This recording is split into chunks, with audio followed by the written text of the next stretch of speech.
So, when we went shopping today to do our essential food shopping, we found this book called The World's Worst Teachers, and I thought you'd prefer it. So, we've been having a look through and we've picked today Mrs. Seeth's Detention Rampage. Some teachers are permanently annoyed, others are always cross. There are even some who spend their whole day fuming. However, Mrs. Seeth was never not furious. There was a very good reason for this, and for once it wasn't the fault of the children. At Ryle High School, Mrs. Seeth had been the deputy head for as long as anyone could remember. For years and years she'd been living in the shadow of someone who had the top job, someone who would never retire. Someone who'd been headmistress for nearly 50 years, 5 decades, half a century. It was unheard of to be in the job for so long. At some schools, a head teacher might only last 5 minutes. As our tale begins, the 99-year-old Miss Stint was just days away from celebrating her golden anniversary as headmistress of Ryle High. This made Seeth seethe. As deputy head, she was just under Miss Stint. Any deputy head dreams of one day becoming the head teacher. Number 1, top dog, the big cheese, numero uno, our glorious leader. But not for nearly 50 years.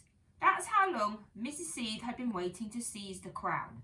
Waiting and waiting and waiting, then waiting some more. Every day she cursed the ground Miss Stint rolled on.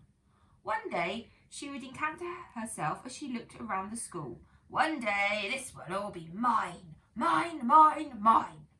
The fury was written all over her face.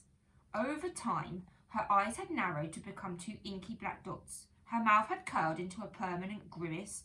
Her ears had begun to glow as red as the fires of hell. Her forehead had become as lined as an exercise book, and her nostrils had flared so much you could stick a sausage roll up each one. Mrs. Seeth's face was permanently frozen in fury. She woke up in the morning like that, and she went to bed at night like that, even when she was experiencing something pleasurable, like sucking one of her favourite boiled sweets. Humbugs, of course. She looked as if she was sucking on a wasp. Do you want to see her face? There she is. You see that? She's a grumpy old woman. Not like any of your teachers. Miss Seeth had been waiting for so long that she'd grown very, very old. Not as old as Miss Stint. No one was as old as Miss Stint. The deputy head was 88 and walked with a stick.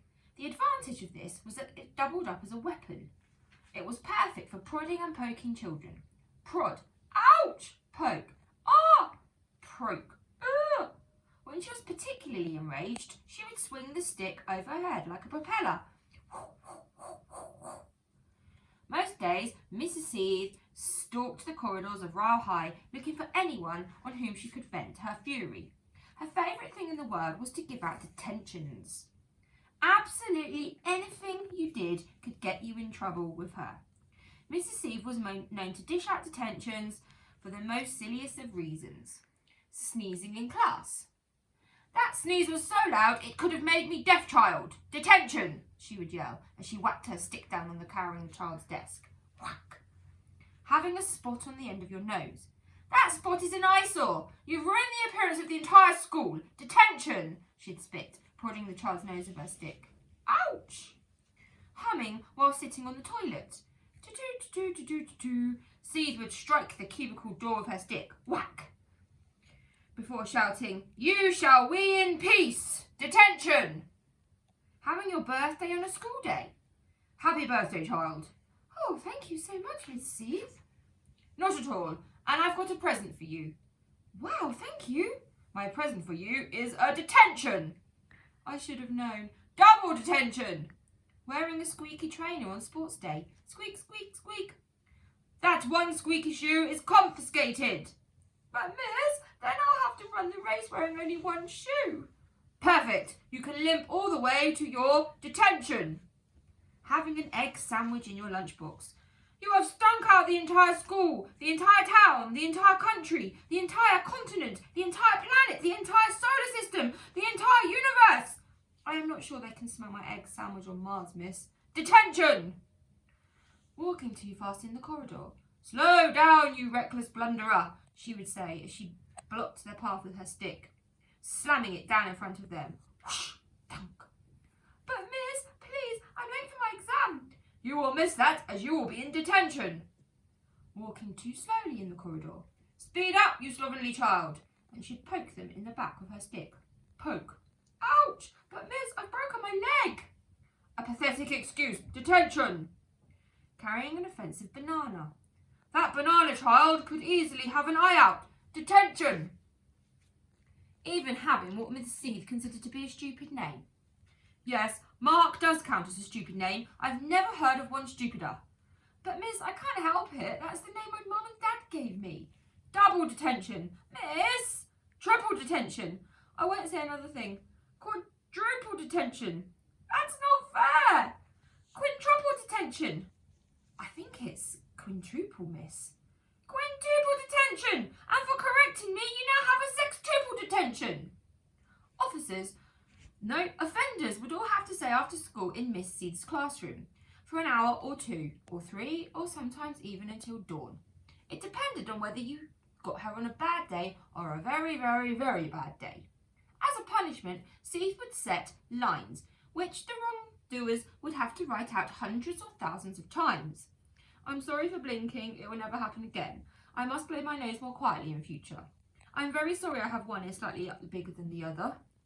I deeply regret stinking of cheese and onion crisps. I will not drop a biscuit crumb on the floor ever again. I must not ever, ever, ever smile on school premises. I come to school to be miserable. I sincerely apologise for being ginger. I will not do it again. I am deeply ashamed I was 1 second late for school. I will never again sing the school hymn slightly out of tune. Or, I promise to comb my hair in the opposite direction in future. However, on one particular afternoon, Mrs. Seath was not able to give one measly detention. That is because a grand tea party was to be held in the school hall, and every single pupil was invited, all 1,000 of them. Of course, all the teachers, dinner ladies and caretakers were there too. The party was in honour of Miss Stint and her 50 glorious years as headmistress of Royal High. Unlike Miss Seath, who was hated, Miss Stint was loved by everyone. She was like everyone's favourite grandmother, or great-grandmother, or great-great-grandmother. Miss Stint was a lovely old dear, and the whole school wanted the party to be really special. Everyone had brought in something. There were cakes and jellies and pies and sandwiches galore. As you might expect from a tea party, there were cups of tea too. The only problem was, there was no Miss Stint. The headmistress was late for her own party. Extremely late. Miss Stint had all the urgency of a tortoise. The 99-year-old was woken up in her office. She generally slept for most of the day by her most trusted ally, the school secretary, Miss Epoch. She was a mere slip of a girl at just 98. The elderly secretary trundled her boss down the long corridors in her wheelchair, stopping off at the toilet 17 times on the way. When Miss Stint finally entered the hall, it was getting late, and the old dear had nodded off again. However, as soon as she rolled into the room and was met with a loud chorus of "Hooray!" she woke up again. Miss Epoch then steered the headmistress onto the stage for her to make her Golden Jubilee speech. "I name this ship," began Miss Stint in a sing-song voice. No, hissed the secretary. "I declare this library open." No. I thank you all for coming to celebrate my bronze. No. Silver? No. Golden? Yes. My Golden Jubilee. As headmistress of the school, teachers, pupils, dinner ladies, caretaker, gardener, and everyone else present, who I have not the faintest idea who you are, welcome. Everyone cheered. Hurrah! Everyone except Miss Seath, of course. The deputy head was loitering behind a trifle and slowly turning purple with rage. Believe it or not, continued Miss Stint, I am now 99 years old, nearly halfway through my life. Halfway? Barked Seath. And I've been reflecting upon things as you might at such a remarkable landmark moment. Oh, get on with it, snarled the deputy head, stamping her walking stick on the floor. Thud. Should I continue as headmistress of Ryle High? Miss Seed's ears pricked up. Or is it time for me to move on to pastures new? Well, I feel today is the perfect day to make the announcement. The deputy head began to do something she hadn't done in a very, very, very long time. Smile. Her furious face became happy. This was the moment for which Miss Seed had waited for the best part of half a century. The headmistress was about to announce her retirement, and the deputy head, the crown would be passed to her. Finally, she would be top dog at Ryle High. There's a picture of her smiling.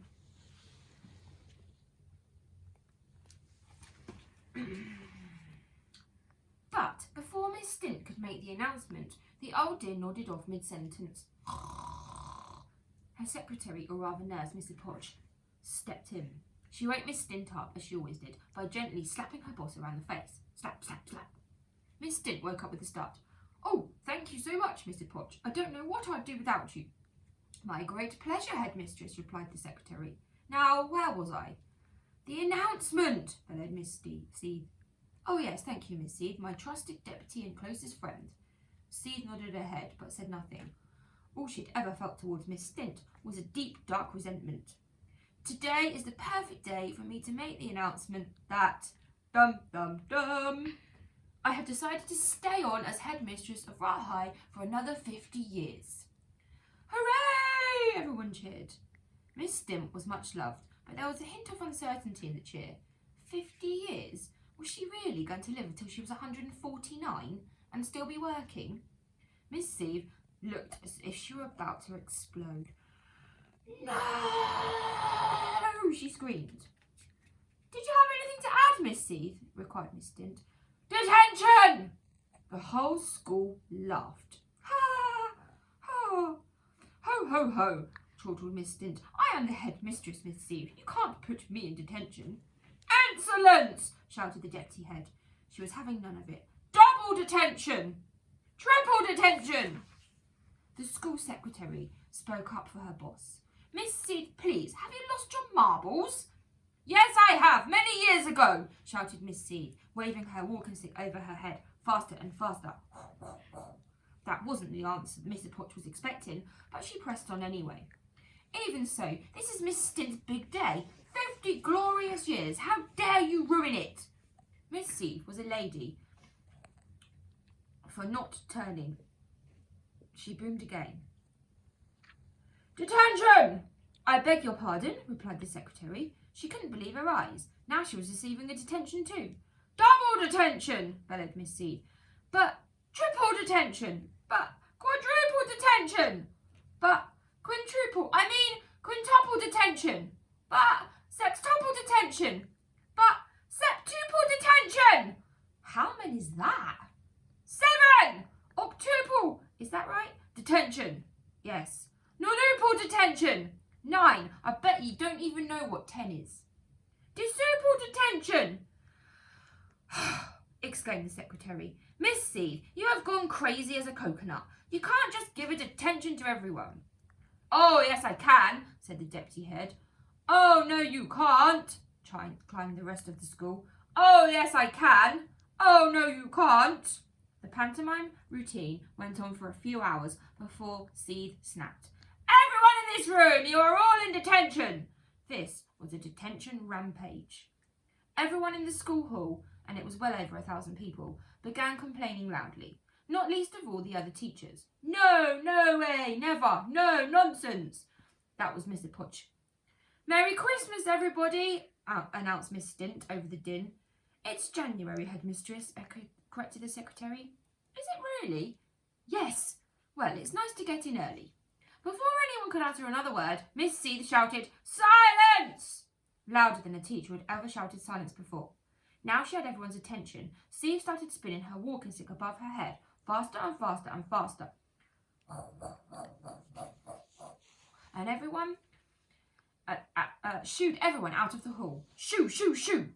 In no time, she had forced every single pupil and staff member down the corridor, up the stairs and into her classroom at the top of the school building. The problem was the classroom was meant for 30, not 1,030. It was like standing in a packed train carriage in rush hour.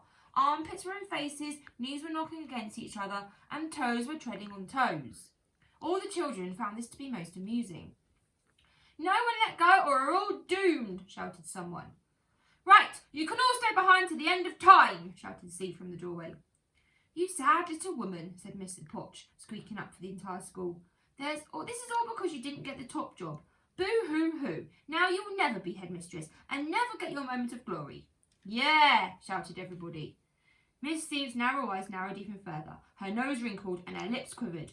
"You are quite wrong," announced the deputy. "This is my moment of glory, for this is the day when I've given the entire school a detention." "Not the entire school," said Miss Stint with a smile. "What?" "I think you've forgotten someone." "Who?" demanded Steve. "You." Silence discerned all over the crowded classroom. All eyes turned to the deputy head, who was standing at the door, wrestling with this thought. After a few moments, she spoke. "Miss Steve," announced Miss Steve. "Yes, Miss Steve," replied Miss Steve. "I hereby give you a detention." "Me?" "Yes, you." "But I'm the deputy head of this school. You can't give me a detention."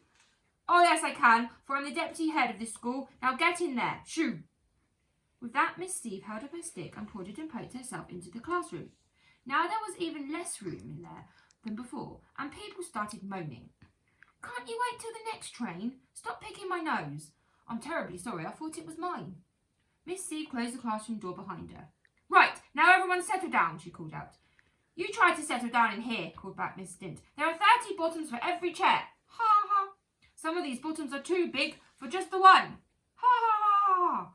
"Right," announced Steve, determined to gain control of the classroom. She clambered up Miss Stint as if the elderly headmistress was a ladder. "Would you mind awfully removing your foot from my head?" said the headmistress. Holding onto her stick tightly, Miss Steve then crowd-surfed away on top of everyone's heads. "I am setting us all lines," she announced, as the wave of hands passed around the room like a beach ball. "I must not complain about being given a detention, or I will be giving another detention." No one could write anything. There wasn't room to move. "We can't. This is impossible. Are you bananas?" Undeterred, Miss Steve crowd-surfed her way over to the cabinets in the corner to fetch some paper. She stood on top of it and addressed the entire school. "I want you all, us all, to write it out 1,000,000 times." "Oh, I'm not doing it," Steve replied to herself. "1 billion then," she snapped back, rotating her walking stick over her head. "No, no, no." As she argued with herself, her walking stick was revolving faster and faster and faster still. Steve was now spinning her stick above her head at such speed that she actually took off like a helicopter. Her feet left the cabinet and she sent herself crashing through the roof of the classroom. Smash! The teacher hurtled through the sky. Everyone looked up at the seed-sized hole in the ceiling to see her whizzing through the clouds, still rotating her stick over her head, shouting, "Detention!" Her voice echoed across the sky until it was heard no more. "Well, that feels better," sighed Mrs. Potch. "Oh yes," murmured everyone else in agreement. "Now let's party," announced Miss Stint. "Yay!" cried the entire school. They all tumbled out of the classroom and followed the headmistress down the corridor, back to the hall where all the yummy cakes and jellies and pies were still waiting for them. Hooray! Miss Stint was the last one to leave the party, way past midnight. The events of the day had perked her up no end. There was karaoke, and she treated the school to a performance of her favourite hip-hop tracks. McStint on the mic, Royal High. Let me hear you say, "Way-oh, way-oh." As for Miss Steve, no one ever knew where she landed, if indeed she ever did. So, if you find an angry old lady lying in a ditch, waggling a walking stick above her head and barking "Detention!" at you, approach with extreme caution. Whatever you do, don't stick a stamp on Miss Steve's head and post her back to Royal High. They do not want their deputy head back, ever. Well, that was a longer story than I thought. Hope you enjoyed it, Year 4. Bye!